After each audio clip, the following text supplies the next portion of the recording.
সাদা বা ফর্সা মানেই কিন্তু সুন্দর নয়, আর কালো মানেই কিন্তু কুৎসিত নয়। কাফনের কাপড় সাদা কিন্তু ভয়ানক, কাবাঘর কালো কিন্তু অপরূপ। মানুষের সৌন্দর্য বাহ্যিক দৃশ্যে নয়, চরিত্র দ্বারাই মানুষ সুন্দর হয়।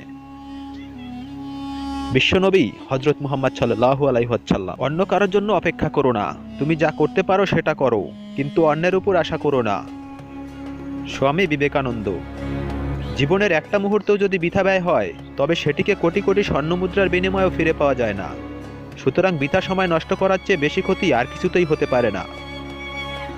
চাণক্য, জীবন চলার পথ হচ্ছে দুটি, হয় তুমি মেনে নাও তোমার আশেপাশে যা হচ্ছে তা, অথবা রুখে দাঁড়াও সেটাকে পরিবর্তন করার। হুমায়ুন আহমদ, তোমার যদি বড় হবার আকাঙ্ক্ষা না থাকে, যদি তুমি শুধু কেরানি হতে চাও, তাহলে কেরানিই হবে, আর কিছু হবে না। কিন্তু তুমি যদি চাঁদকে